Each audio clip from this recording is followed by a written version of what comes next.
Infosys reported a stellar quarter on all counts, with strong, broad-based revenue performance, improvement in margins, leading to a revision in revenue and margin guidance, record large deal wins, and decline in attrition. With all guns firing prima facie, it appears that all is well at the company. However, management commentary on few sectors was cautionary, and should macros remain challenging, the caution could be widespread. While tech companies will continue to stay relevant irrespective of a boom or a recession, few quarters of softer show could lead to temporary derating of valuation multiples.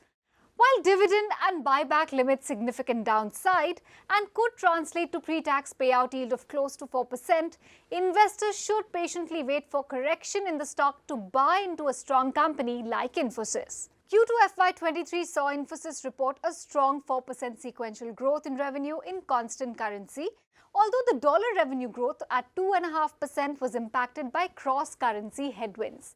Revenue from cloud was in the excess of $1 billion, and digital, that formed close to 62% of revenue, grew by more than 31% YOY. The point to note here is the broad-based traction. In terms of markets, the key market of North America grew very well, although the headline numbers for Europe were muted due to currency headwinds. In terms of industries, energy, manufacturing, communication, retail, BFSI and life sciences had a good show. Strong execution and order booking has prompted Infosys to revise FY23 guidance. It now expects its full-year revenue to grow by 15 to 16% in constant currency compared to the earlier guidance range of 14 to 16% growth. With the company having achieved 20.1% constant currency growth in the first half of this year, it points to deceleration in the second half, mostly because of furloughs and seasonality factor.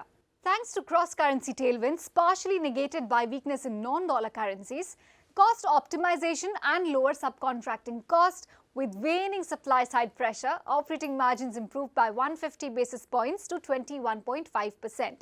Operating margin for the first half of the year stood at 20.8%, and the company has guided to full-year margin in the band of 21 to 22% and expects it to settle at the lower end. Thus, the expectation for the second half is muted given the overall slowdown in business momentum. Infosys announced 27 large deals with total contract value of $2.7 billion, of which 54% was net new deals. While Infosys continues to back deals from digital transformation and cloud adoption with challenging macros, deals focusing on cost optimization and efficiency improvement are gaining prominence. Although the company has seen no project cancellations so far, decision-making delays have been observed.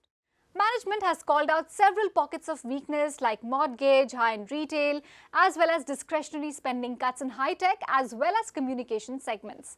While we feel confident about FY23, how FY24 pans out will be contingent on the evolving macros and warrants steady evaluation.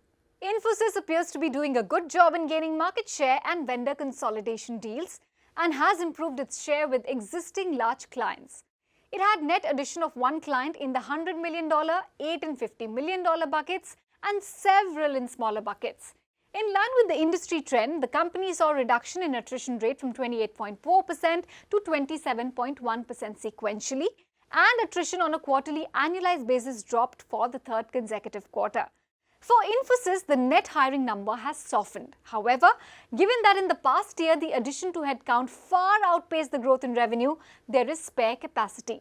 Infosys should continue to gain market share with its twin proposition of being a leading player in revenue maximization as well as cost optimization areas of business.